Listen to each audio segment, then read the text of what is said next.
नमस्कार दोस्तों। शरीर पे बहुत से अगर गांठें निकल जाती हैं और वो छूने में सॉफ्ट हैं, हार्ड नहीं है, तो ये कंडीशन लाइपोमा हो सकता है।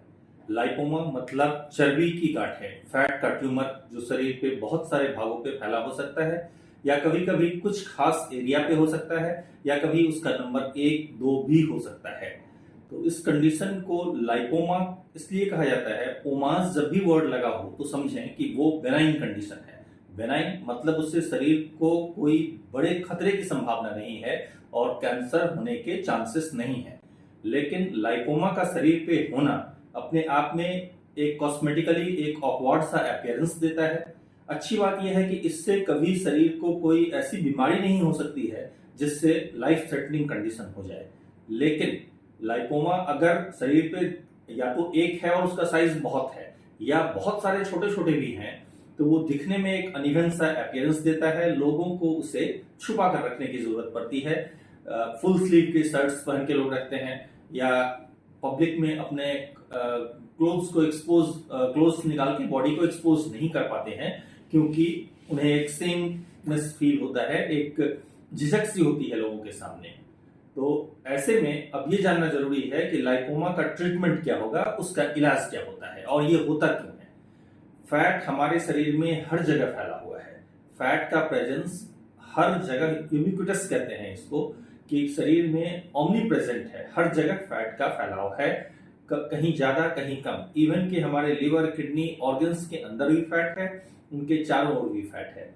लेकिन यूजुअली लाइपोमा स्किन के नीचे के फैट में पाया जाता है।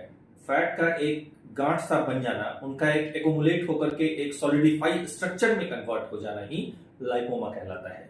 ये एक जेनेटिक कंडीशन हो सकता है। एक जीन में कुछ म्यूटेशन होने के कारण लाइपोमा होता है। कभी कभी मल्टीपल लाइपोमेटोसिस कंडीशन होती है, जिसमें शरीर में बहुत सारे जगहों पे लाइपोमा बनता है, और ये फैमिलियल टेंडेंसी भी कुछ केसेस में हो सकती है। जहां तक ट्रीटमेंट की बात है, तो हम लोग पहले बता चुके कि इसमें ट्रीटमेंट हमेशा कोई जरूरी नहीं है। अगर वो कॉस्मेटिकली आपको परेशान कर रहा हो, मतलब दिखने में आपको अच्छा न लग रहा हो और लोगों से छिपाने की जरूरत पड़ती है, तो उसे सर्जिकली निकाला जाता है।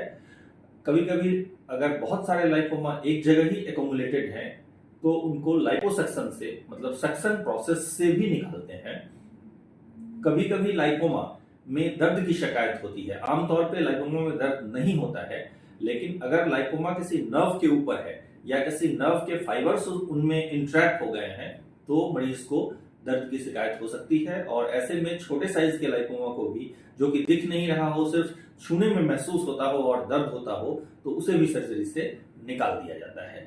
लाइपोमा की सर्जरी बड़ी सिंपल होती है। यूजुअली सर्जरी लोकल एनेस्थीसिया में सुई देके सुन करके सर्जरी की जाती है। और कभी कभी जबकि लाइपोमा बहुत ज्यादा नंबर्स में हो, 50-100 ऐसे अगर होते हैं, तो फिर जनरल एनेस्थीसिया का भी यूज किया जाता है। अगर लाइपोमा को लाइपोसक्शन से निकालते हैं, तो उसमें ट्यूमिसेंट एनेस्थीसिया, मतलब एनेस्थीसिया या सुन्न करने वाली फ्लूइड को इंजेक्ट करके और फिर सक्शन प्रोसेस से लाइपोमा को निकालते हैं। लाइपोमा को निकालने के लिए मल्टीपल लाइपोमा वाले कंडीशन में, जिसमें कि लेजर का भी यूज किया जाता है, सक्शन के साथ साथ लाइपोसक्शन के साथ डायोड लेजर का यूज करने से लाइपोमा बड़ी इजीली निकल जाता है। लाइपोमा की सर्जरी के बाद पेशेंट में रिकरेंस के चांसेस बहुत कम होते हैं।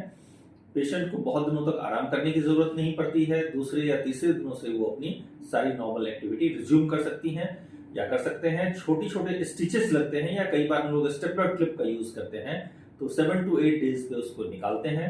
हमारी कोशिश हमेशा रहती है कि निशान कम से कम आए। तो इवन कि 150 लाइपोमा निकलने के बाद भी शरीर पे कोई खराब सा निशान नहीं लगता है। बहुत ध्यान से देखने पे छोटे छोटे स्क्रैचेस महसूस हो सकते हैं। तो ये था लाइपोमा के बारे में एक छोटा सा डिस्कशन। मिलते हैं किसी और वीडियो में किसी और इंफॉर्मेशन के साथ। तब तक के लिए नमस्कार, जय हिंद।